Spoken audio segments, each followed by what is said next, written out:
Hey, how you doing? This is John, and welcome to John's Long Box. I'm here with Zach from the Blue Shack. So it's Blue Shack Jack. How you doing? I'm doing very well. How are you? Thanks for I'm having me. pretty good. We were talking right before we went live, and we have something in common. We both broke our necks. As, we were That's talking true. about that. Fortunately, I haven't lost any mobility. They didn't do any surgery. They just let it heal on its own. But you lost quite a bit of mobility, huh? I lost 5 years of my life. Oh, No, my neck, my shoulder, my hip. It was 3 surgeries. One right here, one right here, and this is the beauty right there. They had to reattach my head entirely, pretty much, to see 2, 3, 4, 5, 6, 7s fused. And then the shoulder, they fixed the hip, they fixed the hand. And after 5 years, when I crawled back, I'm still happy to be among us, alive. So were you like paralyzed? I couldn't walk much. I couldn't move much. I surely couldn't lift. I had like electric shock nerves. Like my limbs were kind of tweaking out on me. There was I couldn't feed myself going up and down the hall. I couldn't stand in a shower. I mean, it was terrible. And some surgeries worked, some didn't.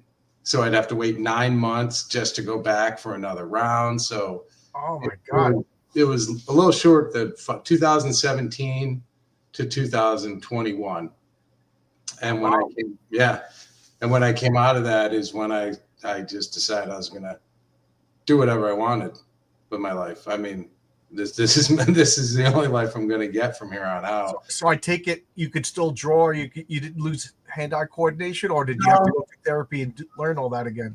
I'm pretty good. I move and I walk and I talk so well I can't even be disabled.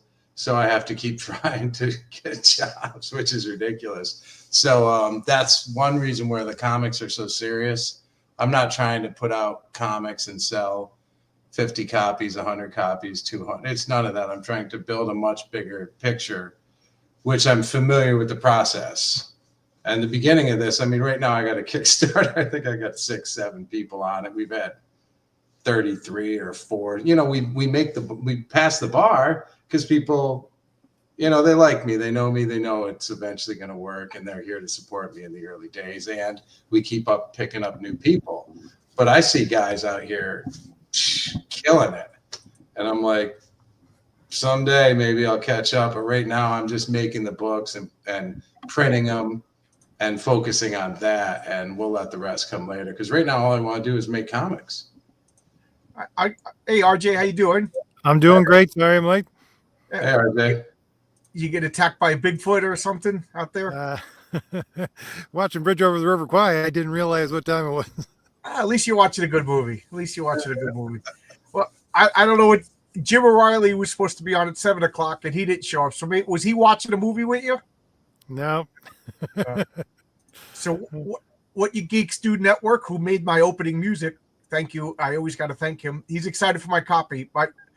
My comics are on the way. Oh man, I actually called up. I'm like, what's going on? They're like, oh, we forgot to send you the shipping numbers. They're on the way. So I'm hoping they're going to be here on Friday, and I hope I can start fulfilling on Saturday. So there we go.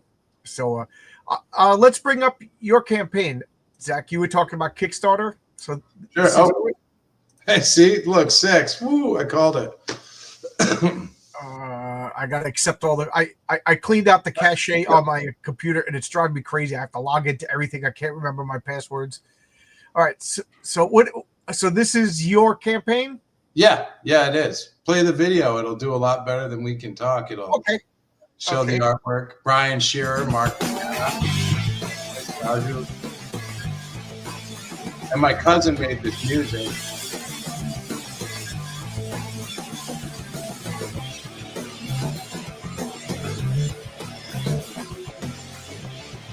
Yeah, Philippe's awesome and lightning fast.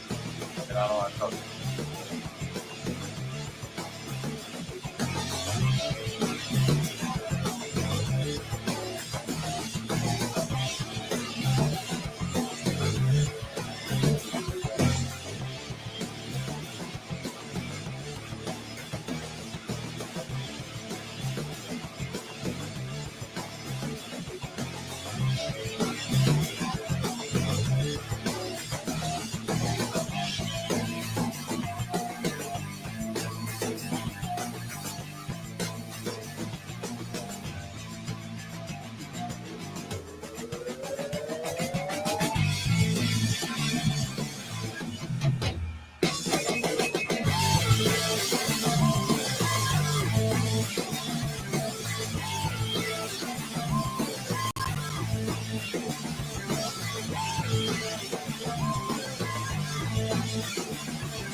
Oh, cool. So, Yes. what do you? Are you the artist? You the writer? Do you do everything?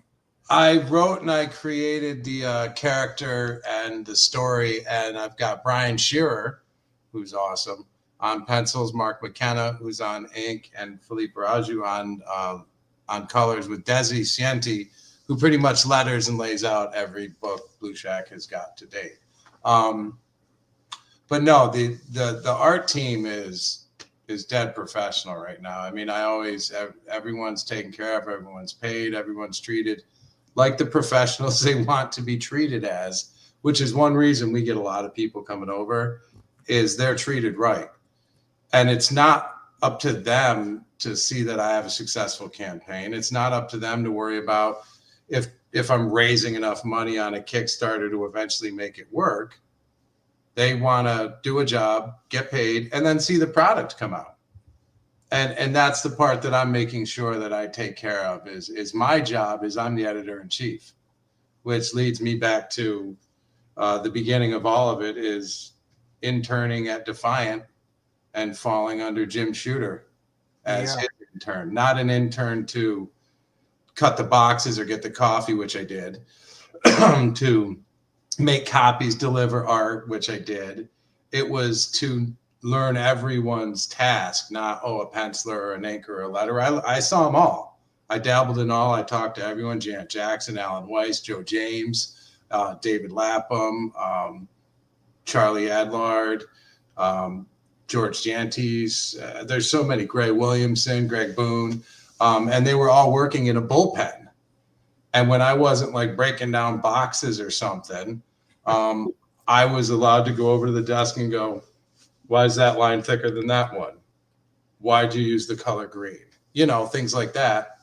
And quickly everyone realized that I wasn't just asking dumb questions. I had spent the first 20 years of my life worshiping comics and studying them as if that's what I wanted my life to be about. It just so happened my mom knew I love comics that much. She found this and she's like, I got you an internship. I said, oh yeah, where? She's like, well, the guy who ran Marvel Comics started a new company after another company. He's really tall. And I said, Jim Shooter? She said, that's it. And I'm like, you're kidding, right? She's like, no, we work. You said your mom cornered Jim Shooter in an elevator and forced him to give you an internship? Yes. She worked at Dorling Kindersley Publishing, big publishing company, and they shared the building. And so she was maybe 3 floors above. And she kept seeing him and one day pinpointed who he was, because in publishing, she had already worked with Marvel. She worked with a lot of publishing companies. She worked with Neil Adams. She knew who people were. And so she said, Jim Shooter, get me, and when I stepped in, Jim and I quickly became friends. Not in the friendship type of way, but he's the big scary guy barking at everyone in the office. And I was like, I want to be just like you. Like, tell me more. And he was like, okay. And it began. Jim was a product of young mentorship. He started when he was 12. Yeah. RJ, you always say that Jim Shooter started working because his family needed the money. He was like 14 or something. Yep, and he was sending stuff to the mail, so they didn't know how old he was. Right? Yeah. He was sending scripts to the mail. They thought it was an older person. Mm-hmm. They probably saw him and saw that he was 6'9" and thought he was an older person. He refreshed every one of those stories because I hear them, and recently we've been talking quite a bit. And I've been like, tell me this story. Tell me that one. Is this true? Is that true? And he said, yeah, no, I was 12. And I went, I thought you were 14. He was like 12. Oh, okay. So you were right, RJ. Yeah. He was like, I was even fibbing to the real people after. Like, it was so early that when he got there, it was still a year or two later. And Mort Wessinger was the guy he was dealing with, who apparently had no problem swearing and cursing up a storm in front of Jim. And he said, if the kid can effing do it, the kid can effing do it. And he said, call his mom. And they had to go back and send him home and have everything get done over again. But shortly after that, he was firing away. And he said the first thing he bought was an engine for his dad's truck. There you go. So he could drive to work instead of walk. So in those days, he had to come to the office, huh? He had to leave, and I can't remember. I think it might have been Chicago or another city. He's from Pittsburgh area. Right. He had to travel to another city. I don't think it was New York at that point, but my history on the location of the buildings is foggy. But no, to end that story, I said to him, so this was survival for you? And he said, oh, absolutely. Oh, yeah. Comics were life and death, and it was my way to survive and get what we needed to get to survive. And I that's still, I pick up Superboy, Superman from 1967. Yeah, this is why I'm against child labor laws. Look at all the good quality there.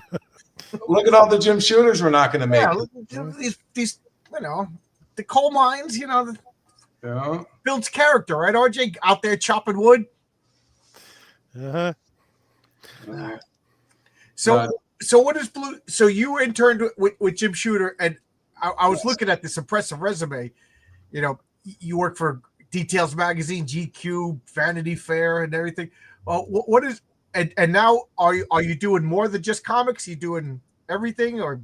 Again, since my bad accident. Prior to that, I was a mixed martial arts photographer. I mostly coined the phrase MMA photography. Prior to me using it as my brand name, MMA photography, people didn't even know what it was. That little circular logo right there, the MMA photography review. I said, I want to be an MMA photographer. And they're like, well, what's that? And I was like, it's me.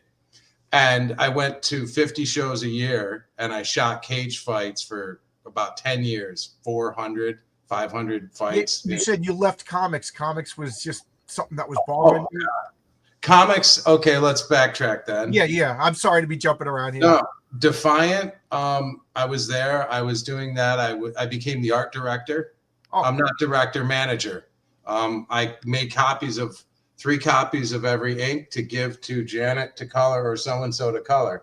They got 1 copy. They got another in case they messed up, and I put 1 in the drawer.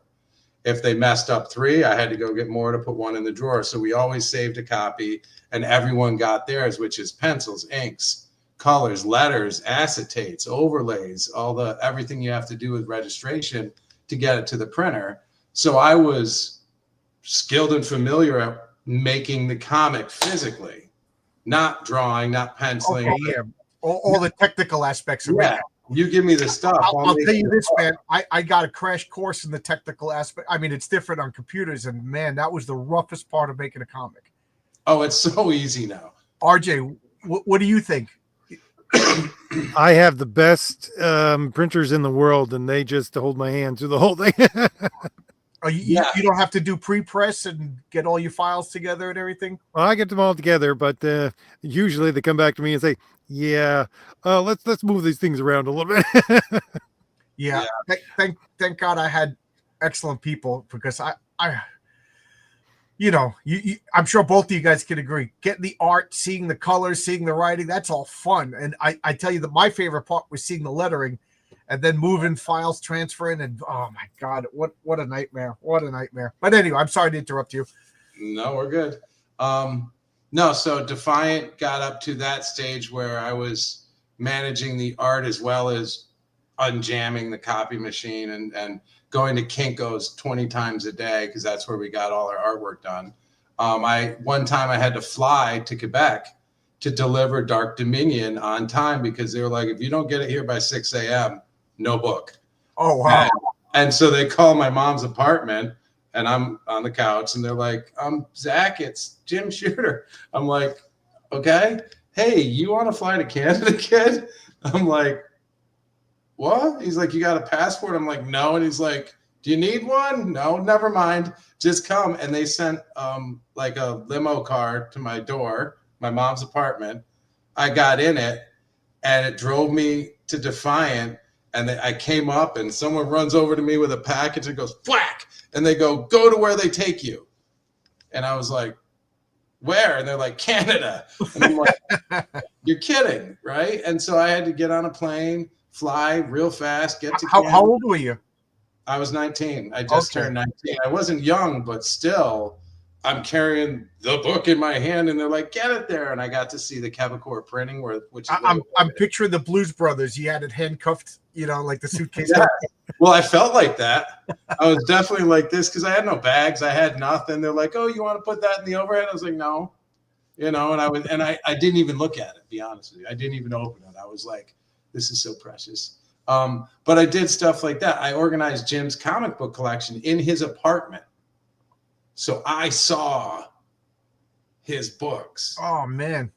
I'm like, what is that? I'm at the age, and my comic book collection is getting out of control. You want to come over? Oh, both of us broken neck people. I don't know me. Oh, geez. Okay, you're healthy, right? Right around that wall, you can't see, is 40 long boxes. Oh. And that's part of it.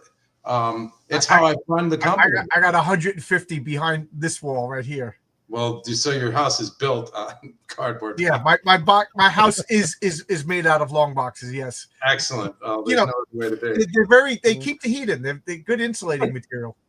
I would sell as many as I could, as often as I could to fund this. Because keeping with the story, Defiant. So sure. Yeah, I keep interrupting. I'm sorry. No, well, I want to get through it so we can somehow understand it. I guess even me.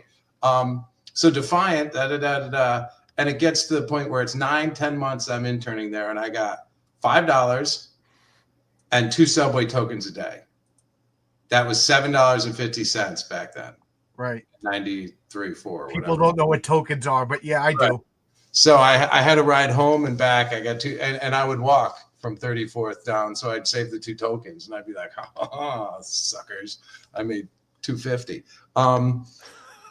And I said, hey, is there any way I can get a job, any job, lowest job in anything at all, just something that has a paycheck to it, because I'm living on my mom's couch, and and Deb Fix at the time, who was the office manager, was like, no, Zach, I'm sorry, there's no, we can't. You can ask Jim, which I think was maybe a little bit of a cue to be like, yeah, go ask Jim. Good luck with that. And I was like, okay, I'll ask Jim. So I asked him, and he said, no. He said, not with what Marvel just did. He said, you'd be the first one, but we're done. And I got an answer right then and there. It was dead. Oh, wow. So this was the end of Defiant. It was the end of the court case. $300,000 lost. And in passing, and I remember clear as day, he's passing right in front of me, going to his office door. So he disappears behind the wall. He's like, sorry, kid, you'd be the first. Marvel. And I was just like, wow. And I asked that specifically because Deborah Purcell, the editor there, had just gotten an offer from Techno Comics in Florida to defect and go start that company. And there was stuff going on that I didn't know anything about. Even though I was 19, I was still pretty naive and a kid. I wasn't into office politics. I didn't right. Yeah. You happen to be working in comic books. Yeah. People are married and stuff. I'm like, nah, you're like my mom and dad. So something's going on. And then she says, do you want to go to Techno? There's a new company starting, and it's $1 million company. And you'll be the first person on staff. And I said, what do I do? She's like, you're my specialist. You're my aficionado. You know so much about comics. Like by 13, I understood, Spiegel and Schuster, back to Will Eisner, when I'm a kid, I understood Will Eisner was the beginning of many things. Right. It wasn't like, oh, the first thing I learned is Captain Marvel. So it was like, you could come down and help, and you know all the names of the artists. And I said, okay, because there's no job here. I just, Wow. Oh man, this sounds like that would have been my dream come true if I was 19 years old. You know, comics, here's a job. I would have been like, that's it. I found my calling. It gets better. Instead, right? I did something stupid and went to college. No, it gets way better for a short period of time. It gets great. I go down to Florida, Boca Raton. I get to the office. It's empty. It's massive. It's myself and Deborah Purcell. And what do we need to have a company? I'm like, 30 desks, 30 chairs, a bunch of pen holders, an editor, another editor, and how many titles? Tell me the titles. And we start breaking it down. And she's like, well, we're going to have Leonard Nimoy, Mickey Spillane, Majel Barrett Roddenberry, Max Allen Collins. We're talking. I'm like, okay, let me start writing stuff down. And we had to sit in a room and shape this tree to start building something. I'm like, well, you need more people. I mean, without being rude, you need more people besides you to do this. Because she was, I don't know why she was the first person hired. I have no idea. I don't know why I was the second. But pretty soon, other editors from Defiant came. Ed Pulgardi left. Rob LaQuinta, who was pretty much the utility man, lettering, inking. He could fill in coloring. He could fill in penciling. He went on to run the whole Dora the Explorer thing for that company. Okay. Like Rob LaQuinta, the man. He came down too. People started migrating and moving. And pretty soon I'm making a list of artists to hire. Who should we hire? I'm like, you kidding, right? I'm like, Barry Windsor Smith, Frank Miller, John Romita. You got John Buscema. I'm like, who? Okay, let's go down here. I want like Ron Lim's getting pretty cool. These guys. Wow, that sounds like a dream job. Who do you want to start naming all your favorite artists? Yeah. Every single favorite person I can name, we named, and they said, okay. And they called him. And Frank Miller's like, yeah, $25,000. And he gave him something with a swastika on it. And they're a very Jewish owning company. I'm like, okay. Who else you got besides Frank? Yeah.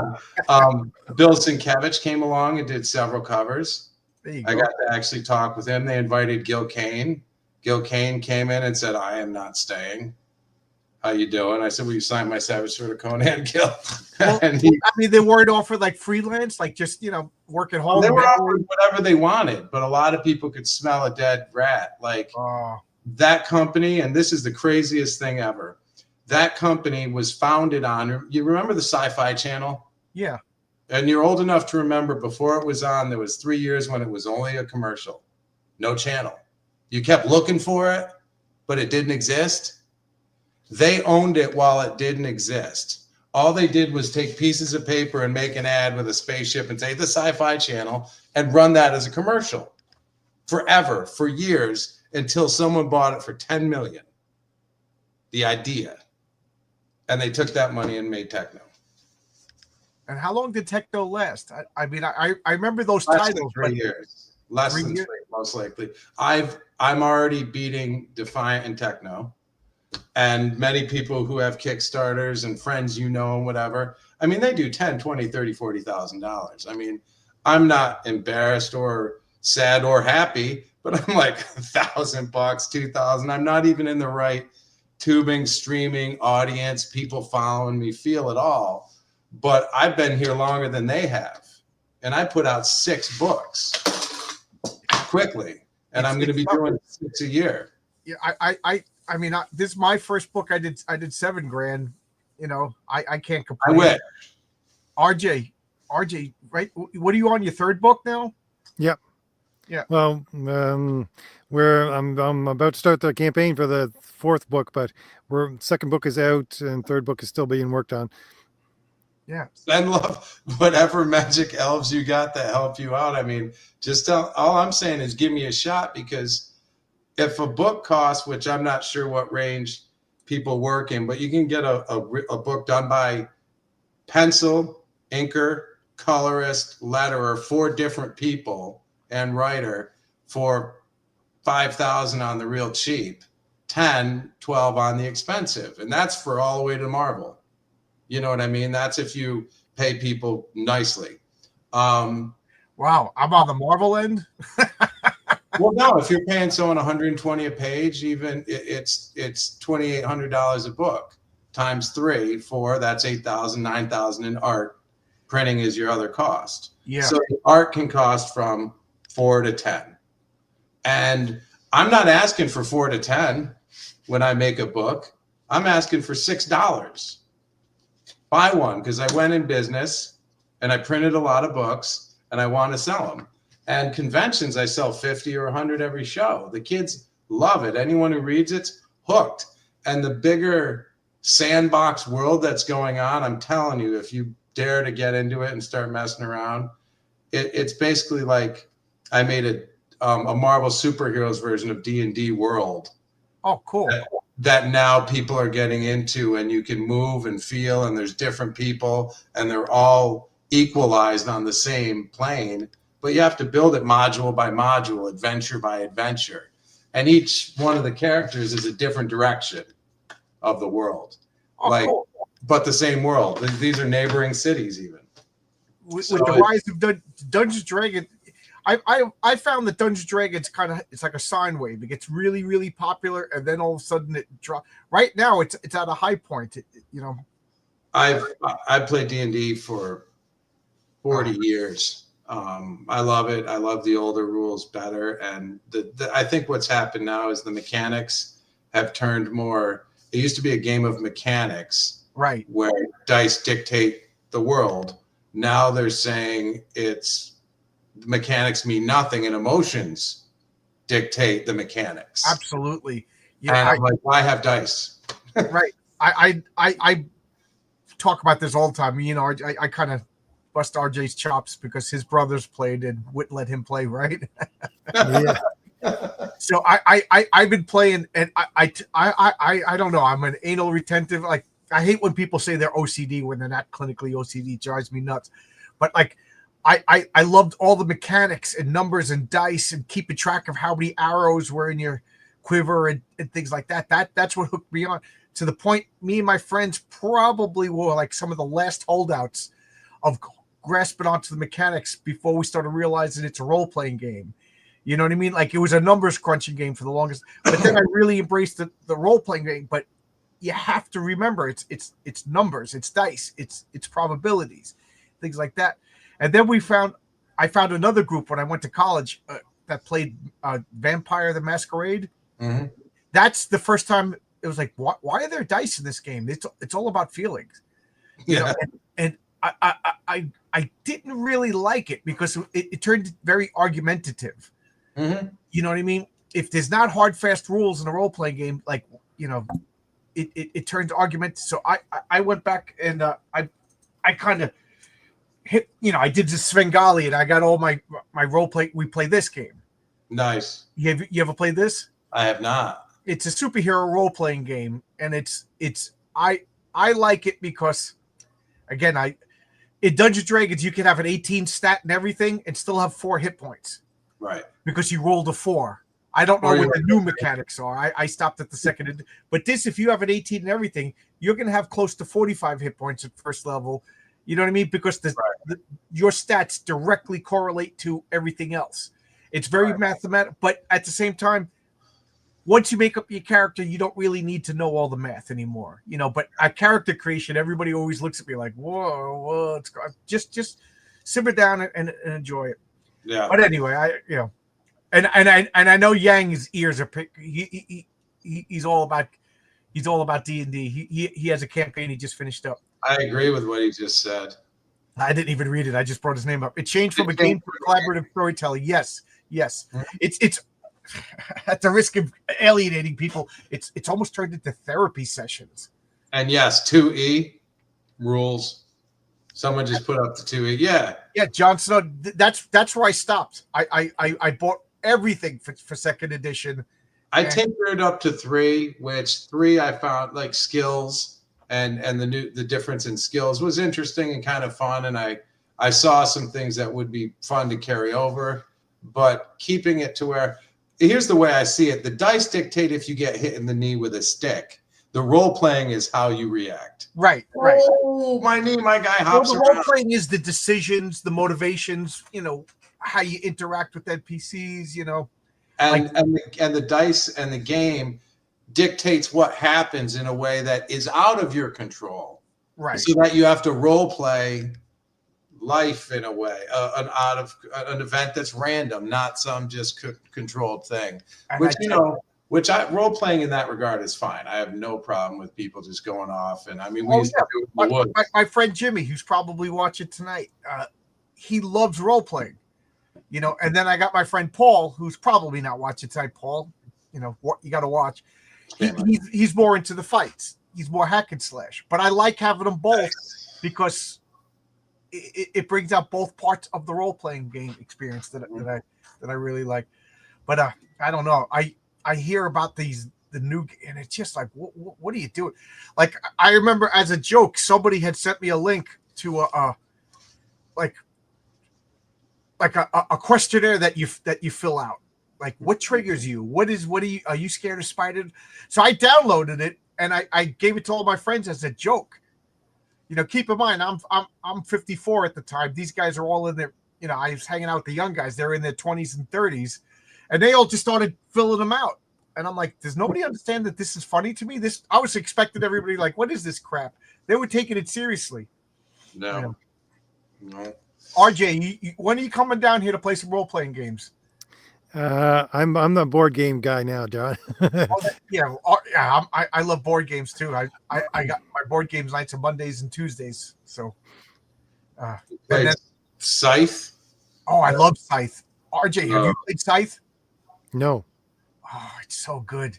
Uber Risk. It's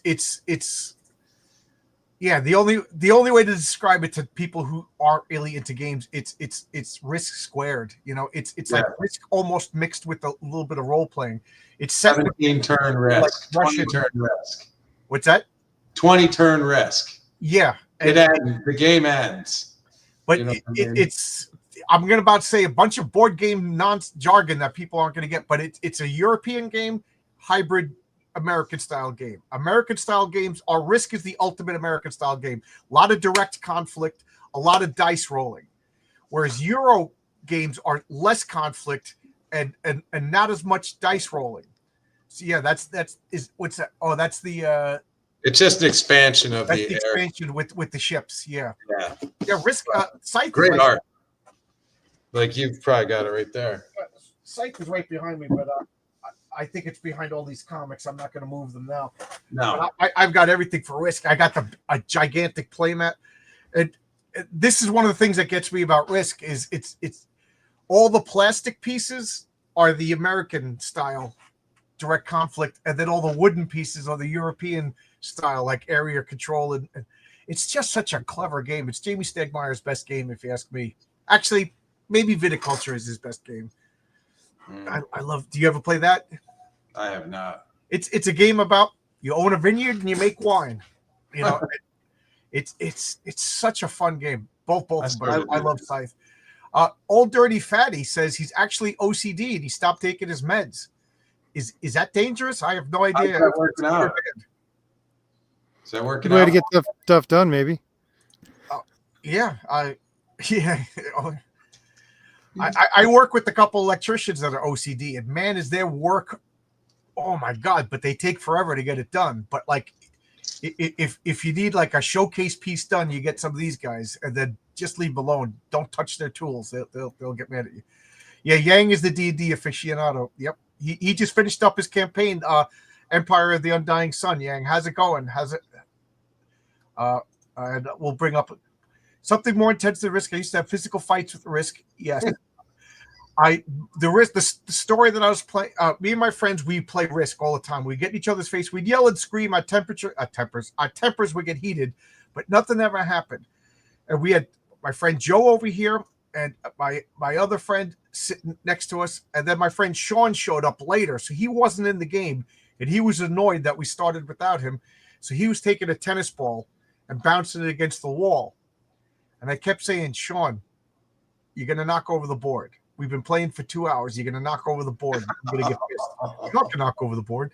I'm not gonna knock. And then finally, the ball bounced, hit the board, and I jumped up and punched him right in the face. Blood everywhere. This was a yellow plastic table. It's to the day I moved Looks out. like a Watchman pin. You just It splattered had it. blood stains on it. I refused to clean it.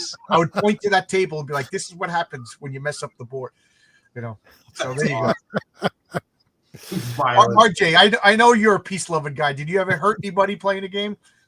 No. I learned to be a good loser over the last 10 years or so. So Risk, to me, I don't play Risk anymore because it's a 3-hour game, but you know you're losing for 2 hours. You know what I mean? So I don't play. But that's great. What's that? That's why Scythe is great. That's why Scythe is great, because you literally don't know who's winning. It's such a tight game. You know, unless you're winning and someone else is, you think you're winning and someone else is moving ahead of you.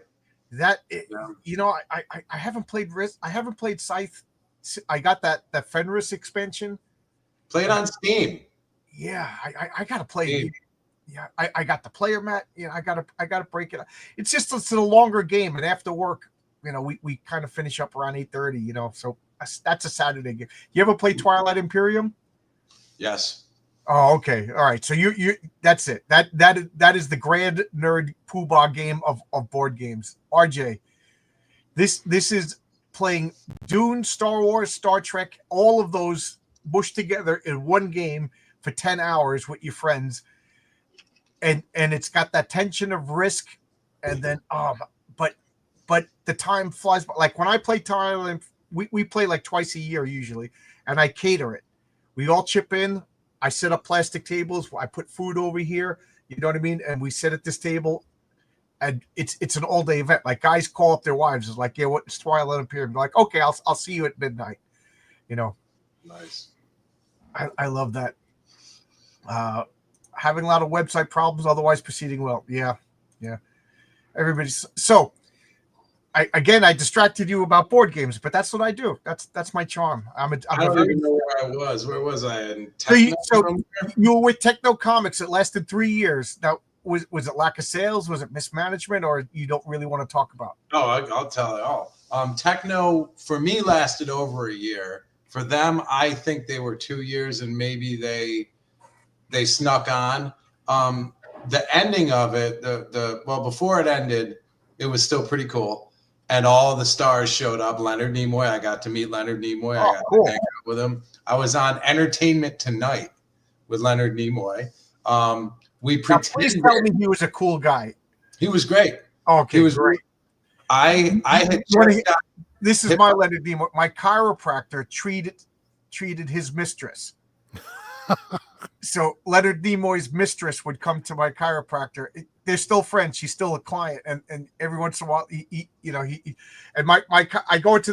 I moved out here. I'm like, I need a chiropractor. I got to get an adjustment every couple of months. And I went to one chiropractor. It just didn't feel right. I go to this chiropractor. He's got Enterprise models and phasers all over the wall. I'm like, you're my chiropractor. He didn't even do anything yet. And then he told me that he's like, yeah, I'm good friends with back in during the Star Trek time. I was like, I guess Ponfrar was more than every 7 years when you landed Nimoy. But anyway, again, I distract because that's what I do. That's all right. No, so Leonard Nimoy, Entertainment Tonight, and I had just been hit by a car. Oh my God! Yeah, and it destroyed the shoulder, and it severed the deltoid from the housing, and I didn't know it at that yet, and I didn't have a doctor in Florida yet. I just moved down there, so it was in a sling and purple and limp. And this was the thing I just got fixed actually 3 years ago. Love techno. Yes, Mr. Hero. I've got right here somewhere for you.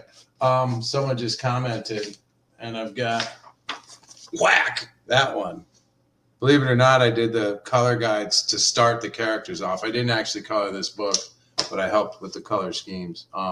And then they lost it. But I was hit by a car and my shoulder's messed up. So I'm now in California doing the promo thing with Leonard Nimoy at the Griffith Observatory. We're on TV. And we're supposed to pretend I'm computer coloring. because his book I actually did color the primordials. And so I'm supposed to sit there and pretend on a computer that the page came up, and I'm like pretending to move the mouse, and he's leaning over my shoulder going, yeah, color that. And that's what's on TV. And then a woman comes in, and she walks in, and he goes, where's my bagel? And she's like, oh my God, I forgot. And he looks at me and he's like, I love scaring the crap out of people. And I was like, oh my God. Right. So we start talking, and then he's like, what happened to your arm? I said, I got hit by a car, and he's like, once I reached over to get my driving gloves for my Corvette, and I reached into the glove box and I pinched a nerve, and I couldn't move my arm anymore. It was terrible. Oh God. And I'm like, we couldn't move our arms together. I was like, high five. You know what I mean? Like I did. He shared a story. He didn't pinch you on the neck and fix it. He just reach over. I was wondering why he didn't Spock pinch me, or at least just tell me that story with the meld. Yeah. But he felt to be human with me, not like a Spock, but like human, and say, I sympathize with your pain. I once hurt my arm as well, and it was not fun. That's good. I mean, everything I hear from Star Trek is William Shatner was kind of a little full of himself, but Leonard's He's still there. You could find out. Yeah, I mean, I see him. Everybody loved Leonard. Yeah, no, he was cool. And then I had to bodyguard him at the Griffith Observatory, because also back then I was pretty sizable and 6'1", 200 pounds, healthy. And we had the rhinoceros, a big guy in a costume that weighed like 80 pounds. It was twice the size of a human, and it's stomping around over the entire cast of Deep Space Nine. Quark, and I forget all their names, but the whole cast of Deep Space Nine is there, and this rhinoceros is just hooking and knocking people over. And they're like, Zach, you have to protect Leonard from the rhino. And so there's a picture, and that went nationwide with the AP, of me standing next to Leonard, and I'm like, security guard, and the rhino's coming over. And I remember I had to shove the rhino back about 8 feet one time. But that was all Techno Comics, mascot stuff. They rented the Griffith Observatory, money out the wazoo. The same trip I rode in a limo with Mickey Spillane, who was at one point the world's most read author next to the Bible. Yeah. It's Captain America and the Human Torch back in the 40s was him, before Mike Hammer and Mike Danger. Absolute legend. And who Marv, Marv from Sin City? Yeah. That's Mickey Spillane. Exactly. Oh, I didn't know that. Yeah. Look up just go find a photo right now, any photo you want of Mickey Spillane right now, and put it up, and then put up a picture of Marv, and you'll be like, oh, fuck. Excuse my language. Identical. Okay. And then he starts telling the stories. He's like, kid, I was once in a bathroom with Milton Berle. The stories about him are true. And I don't even know what he means. And I think he gets and he goes, yeah, I know what you mean. I know what you mean. And I was like, what's going on? Then he starts telling other stories. There's a reason why he got work, because I don't find him very funny. He started talking about weird people from the 30s, like, Mimi's and Von Buren's, and like names I never even heard of from the heyday. So I said, all right, comics, you did those 40s, you did all the original Cap and stuff. What happened to that artwork? Do you have any? Did you keep any? And he said, Hurricane Charlie took it out to sea. Oh, God.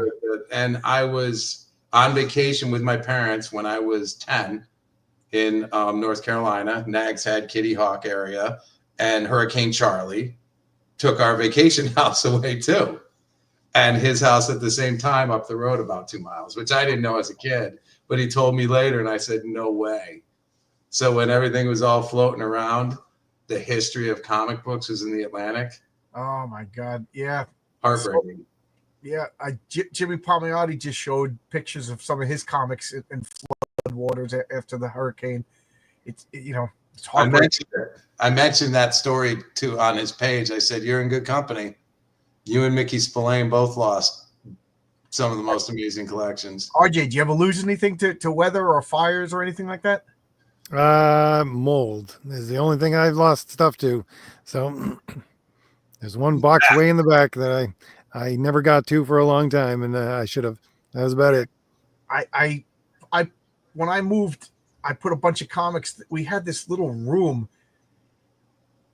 in my parents' basement, and we just put up a huge painting over the hole. But when it was just like there was like 2 jacks that just held up the house, and it was just, and I threw all my comics in there. And then years later, I went to get my comics out, and they were bagged and boarded. Everything was fine except for Spider-Man 300, the Todd McFarlane. It was a bag, and it looked like drugs. It was just powder at the bottom.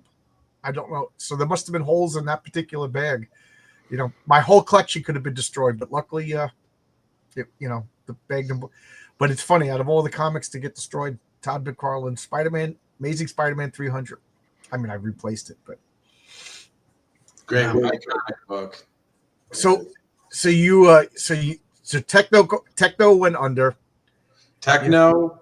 I remember what year was that? What year was Techno? 95. They probably went down in 96. I was there in, I think, 95 to 96, 94, 96. There. Yeah, because I remember those comics coming out. I just couldn't place the year.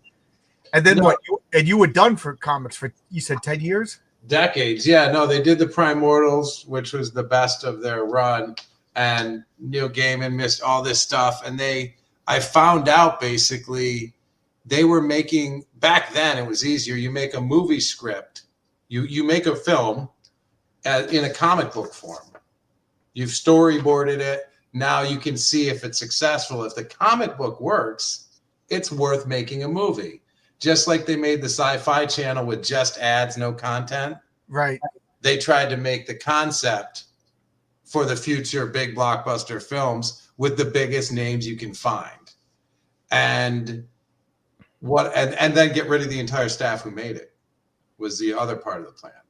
And so a year into it, I was like, I'm not getting fired for the, I'm not going to sit here and let you fire me, because I could see one person went, another person went, and I could see it coming. And I was like, this sucks. Everything was gold foiled. They were printing the autographs on top of every cover. Foil this, foil that, gold this, second edition, number one. And comics had changed from what I grew up to love. And from inside out, I fell out of love immediately. And I was like, bonk. And I continued to read. I still collect. I still bought. I kept going. But the year 1991 is, to me, in many regards, the year the comics I care about stopped coming out. Yeah, RJ, what year did you stop? 1996. Yeah. Everybody talks about the 90s. I'm sorry?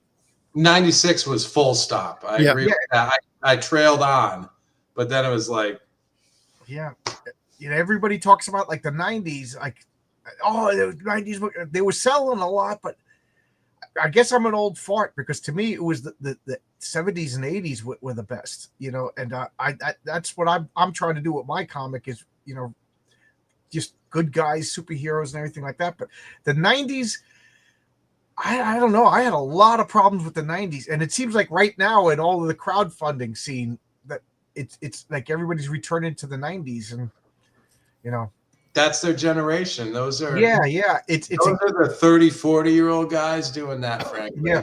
And the older 40, 50-year-old guys are back in the 80s and 70s. Yeah. And the guys older than that, who I'm actually trying to round up, they have no idea what to do. The technology, the whole social media, they just can't and for instance, Alan Weiss, Howard the Duck, drew the original Kiss, original Marvel. He was roommates with Bernie Wrightson. He was the classmates with Steranko and Barry Windsor Smith and Stanley. He was in the mix of it in the late 60s to 70s, Alan Weiss. Yep. Steel Grip Starkey, War Dancer, done a million things. I talked to him, and he's got a million ideas, and no one's asking him to put them out. No publishing companies are offering him ways to let these things out. It's from the 80s and it's only his dream. And I'm like, it's mine too. And he may put them out through Blue Shack. I may help these old timers get their stuff, and I'll be like, I'll make sure it goes to print. I'll make sure you get a good print. I'll help you with the Kickstarter, which I suck at. But I'll build it. Your name maybe will do better than mine because I've been in the industry forever. No one knows my name. No one. I don't care that they don't. You know what I mean? Well, there's another platform. I like I said, I'm nobody, and I did 7,000 on Fund My Comic. I went to Kickstarter and I did 1,000. You know, and I went to Indiegogo and I did 400. You know, so Fund My Comic's better. You think? I would say do them both. Do them both. You know, Luke Stone is the owner of Fund My Comic. He's been instrumental in helping me. I messed up so many things, and this guy fixed it for me. If you mess up on Kickstarter, who's going to fix it for you? Right. And RJ, he could tell you. RJ, you were shadow banned on Indiegogo, right? Yeah. Oh, yeah. I went through the code. Definitely was, but it's like part of their policy. I think it's not a individual thing. It's like, right. I'm going to kick you in the pants so you actually get out there and do some legwork. Okay. But why would they? You know, why would they do that? I don't think I was shadow banned. But for me, and I'm not telling anybody what to do. You know, I far be it for me to tell anybody what to do. But I'm going with Fund My Comic for issue 2. And when it's done and closed down, I'll probably do a Kickstarter just for anybody. Because I like you said, you haven't really been part of it. There's kind of like I joke around like West Side Story. There's like gangs. Like, we don't like Fund My Comic. We don't like Kickstarter. We only like Indiegogo. You know, it's nerd gangs, so they're not really gonna fight, but they'll talk trash to you on Twitter. But you know what I mean? So some people, like, if you're on Kickstarter, they're not gonna go over here. You know, they're not gonna look at your comic. But then you go on Funding. So I tried to do both. I had no problem with Kickstarter. It was easy to use. I wasn't shadow banned. You know, back I don't know what you know, but back in like 2018, they wouldn't let anybody who wasn't a mainstream comic book guy on. You know, they blocked you because of your political beliefs, and that started a whole backlash. Which, wow, I understand why people didn't want to use it. You know, you don't want to find, because they would look at your Twitter and Facebook and see what you voted for the wrong guy. We're kicking you off the plot.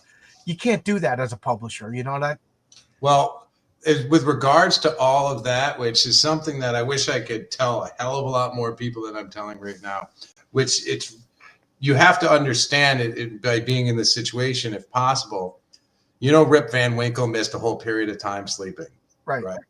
My car accident happened in early 2017. Wow.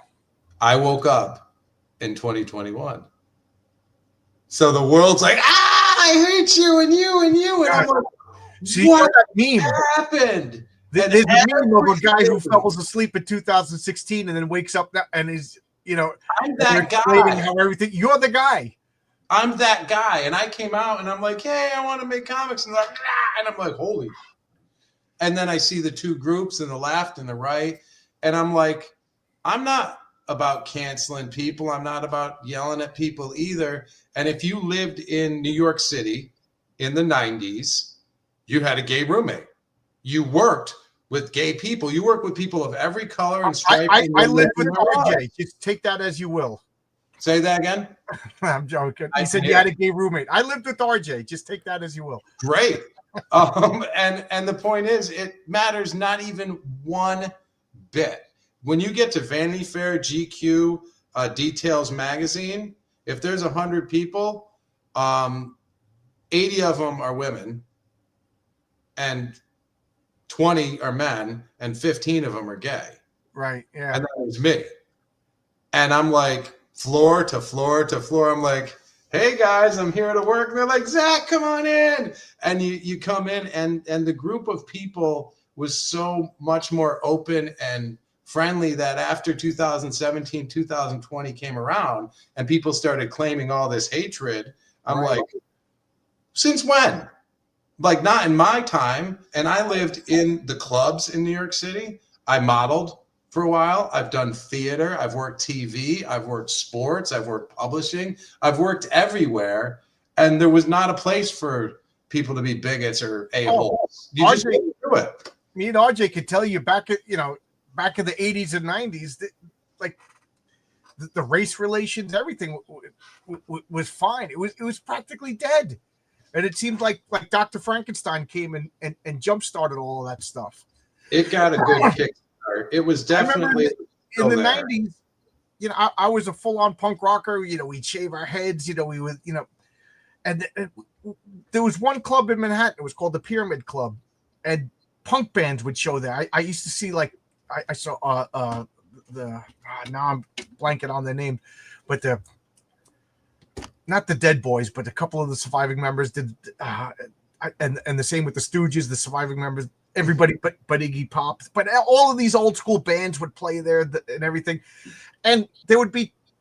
Back then they were called drag queens. Nowadays you can't say that, but they were drag queens and punk rockers. And we didn't, nobody cared, nobody fought. It was just such a fun, bizarre scene. And nowadays, I lived in the West Village.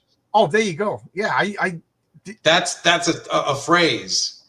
That's a term that people generally understand what that means. So you ever go to the bar downtown Beirut? I lived on 6th and West 4th, right on Jones, right next to the basketball courts, downtown, right in the village. Pretty much back then, I spent all my time.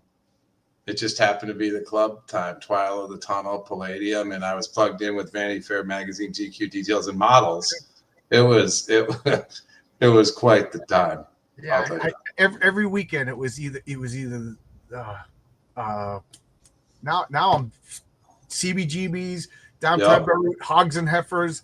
Hogs and Heifers. That's great. King Tut's Wawa Hut, which wasn't even a bar. It was a guy's apartment. He lived on the ground floor, opened the doors, put in a bar, and we would go there and drink. I was drinking there for like 6 months before I found out this is a guy's apartment.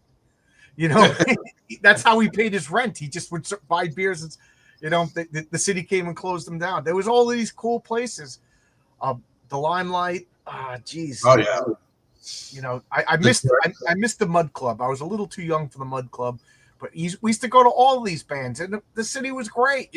Everybody was hanging out, straights, blacks, whatever, goths, punks, and then I went to work, and then you lose touch with all of that. And then next thing you know, everybody hates each other and all the groups are forming. You're like, dude, where were you in the 90s? Everybody hung out. Oh yeah. No, the Limelight, the church. The church club, right? That is the church. The Limelight was the church, right on. Max is over in New Jersey, in Hoboken. Oh man! Then there was clubs up in Connecticut. It was called the Anthrax. That it was owned by kids. It was owned by kids, so they couldn't have a liquor license. So we used to drive up there, and it's in an industrial park. So you pass through these beautiful waspy towns, and then you come to it's all Michelin tires and Jiffy Lube, and then you pull in all these mechanics, and there's 600 16-year-old kids. They don't have a liquor license, so everybody's drinking Jolt. If you remember Jolt Cola, all the sugar, twice the caffeine. So I remember Jolt. Needless to say, there was fights, because they should have been drinking, because then they would have been drunk and passed out. Instead, everybody was like this. We'd go see the Descendants, the Bad Brains, and the Rollins Band. Oh man, get lost. We're calling up our parents. We don't know where we are. It was fun. It was fun.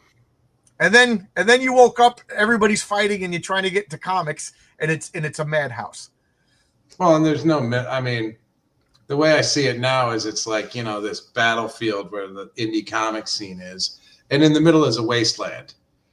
People who aren't screaming from the right or the left, they're just trying to do the thing in the middle, and it's got no light on it. No one really cares that someone's just trying to make really good books and isn't sending something inflammatory or saying I didn't vote, or I did vote, or I did this, or I didn't do that, and support me because I think the same way you do. And it's now products. People only buy products that align specifically with them, which excludes a lot of open-ended entertainment, things you didn't know you might like. You might pick up something and find it interesting or give it a try, but you're like, nope, I want to hear it from this source, this flavor, this delineation. And it's really hard when the camps are made, as you said, you know, you've got the, you know, over here and you've got over here, and in the middle is nowhere, frankly. And it's like, well, that's where I am. You know, I'll stay right there. And again, my plan is in 2 years, we'll see what you're doing and we'll see what I'm doing. And in 2 years, I'm going to be right here with 10 more books, and the story is going to go on. And whether people want it or not, how many books are you working on now? At the current moment, I'm trying to get Ronin to print by the end of the month. I've got Encore to get to print by the middle of December. Vampire #5 is in script, and I'm ready to hand that off. Demetrius, who's working on Vermin, is just chomping at the bit. He's ready to roll, and this kid's awesome. He's a young guy. He taught himself to draw during COVID, and I was like, oh wow, like can you do all like a whole book, 24 pages or whatever? And he's like, yeah, I think so. I said, well, if you can, I can, and I'll give you the money to try, and I'll hook you up with an insane colorist, Ross Campbell, and it'll look like a perfect comic. And that'll be your first book out. And I think if Blue Shack has your first book out, that serves forever. 10, 20 years from now, you're like, oh, what was Barry Windsor Smith's first book? Which, by the way, this is his cover. Barry Windsor Smith's first cover appearance was from Chamber of Darkness or Chills with Dr. Jekyll moving down into a city. It's an homage to that. Okay.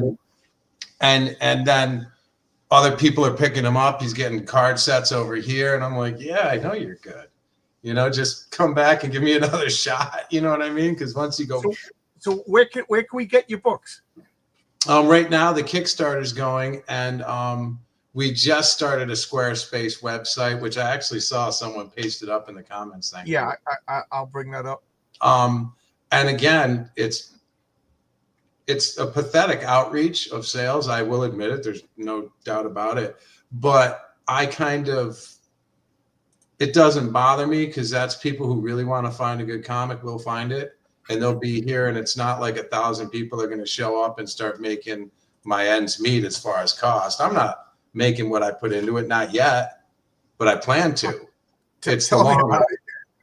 So, you know, these books I'm still selling. #1, I go to a convention now. I sell 1, 2, 3, 4, and Vermin. Pretty soon, Ronin, then Encore. People start liking their titles. They all cross over. I'm going to keep on keeping on, and I'm not reliant on someone else to pay the bills. And it's not like I'm rich. I'm just going to sell every single comic I own.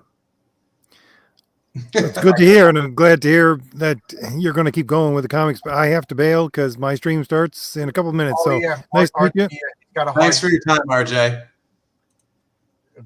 Crom the Destroyer is on Indiegogo right now. That's RJ's comic with Jim O'Reilly on art and Nick Axe also on art. And I love Crom. I took a look at that. I'm a huge Conan fan. Oh, that's right up your alley then. Crom looks so good. Oh, well, you see Encore, if you look at the logo, you can basically, it's an anagram for Conan. Oh, yeah, I didn't notice that. And if you look at Conan's logo, it's not like I didn't mostly knock it off. I mean, it's a hand-drawn thing. I was like, no, I want it to be edgy and this and that. And I looked at Conan's logo while I was drawing that. And instead of a sword across the bottom, Conan the Barbarian, I said the finisher. I made it a guitar neck. You want to know how dumb I am? I just got the title now. Yeah. I just got the title now. Yeah. He's a schizophrenic Conan, and he's not even sure who he is. And the reason he's schizophrenic, which is a larger world building thing, is he opened up the octave of worlds through Vampire's guitar, which basically split his personality into 8 parts. And like most places have other universes or alternate dimensions or alternate Earth, I'm supposing there's 8. And I'm not having it be that important. Like, let's check out the other 7. The only importance to it is that he fractured that gap for a second. And that's a big problem. Not that we're going to delve into all 8 parts, but he's the one person fractured like a pizza pie. So he's not sure if he's a professional wrestler, if he's a stuntman, if he's just some tough weightlifter guy, if he's a policeman, if he's a martial artist. But well, at least it's all cool things. At least not one of the personalities is, I'm I was going to say something obscene, but we'll let your imagination. No, they're all decent personalities and jobs, but ones that are prone to people who have authority issues. Well, it sounds like hyper masculine and authority, which and that's actually what I'm deconstructing. Encore isn't to say what's awesome about Conan, because in the ancient days, his behavior, it would be like, yeah, I want him on my side. That's about as far as I'd take Conan. I love Conan. Oh, I'd like him as a friend back then. Nowadays, it's kind of like, everything you do is kind of like suspect. And is there any other way for you to process? So Encore is going to be learning the hard way how to be civilized. And because we don't have a whole ton of people reading, in the very first issue, he gets ejected from New Chip City, basically from the bar and the city. And we're going to launch him into the savage lands of the globe. He's going to go world hopping, and he'll see dinosaurs and ancient tribes and, apocalypse. Is it an ongoing series? Or is it a limited series? They all are. Every one of them's ongoing. And I'm right now going to stop at these. I've got 5 titles, and I'm going to rotate them 2 issues a year all year. So hopefully they're coming out once every month or 2 months, which is the other thing with Kickstarter.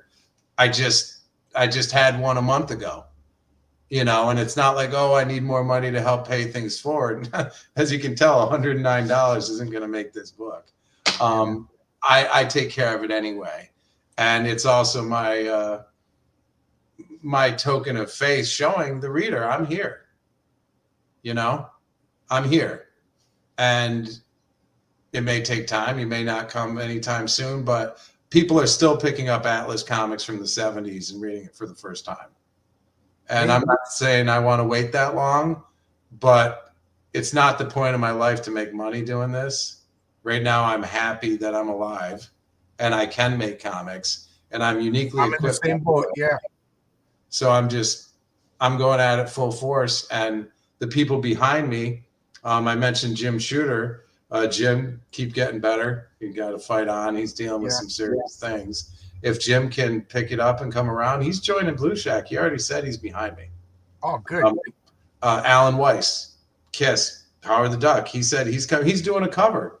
Vampire #5, he's doing that cover. All these people who I talked to who are from the past or whatever, they're going to come and join again, because it is the real deal. And, success right now may not be in the cards, but the product is. Well, I wake up at 4:30 in the morning. I got to go to bed. So is there anything you want to talk about that I didn't? Not at all. We can do this again. Not at all. We'll do this again sometime. Yeah. A million other topics. Yeah, you got a lot of fun topics to talk about. Like you were saying, Encore had split his life into 7 parts. Just listening to you, it sounds like you had different chapters, different lives. I can relate. I can relate. Me too. I was a school teacher. I was a construction worker. I was the punk rocker kid. The fat D&D kid. We all got different lives. Yeah. Well, and that's a lot of the fun is that all those different characters don't make him different. Do you know what I mean? It's still the same guy, but in a different time and place, behaving different. So if you take the same person and put him in nurture versus nature, right? Twins, the movie with Danny DeVito and Arnold Schwarzenegger. You raise one on a tropical island with money, he turns into Arnold. You raise the other one, whatever, he turns into Danny DeVito. It also kind of reminds me of Michael Moorcock's Eternal Champion. The same character in different situations. Yeah. I love that stuff. But thanks a lot. Thank you so much for the opportunity. Encore is on Kickstarter right now. And here's the link to that. You can click on this, check it out. and go look and come back. You know, I enjoyed talking to you. It's a lot of I fun. will. I have I a will. feeling we could talk for hours about a million different things. Oh, we could pick a subject and run. It'd be fine. Yeah, yeah. I look forward to it. Thanks a lot, everybody. Thanks a lot. And I think Friday tomorrow I have a talk with Kojo Dunn, and then Friday it's clobbering time. All right. Well, see we you. followed Walt Simonson, so Yeah. my work is done here. Yeah. You were my first guy after Walt. There you go. Yes. Bye, everybody. Beep.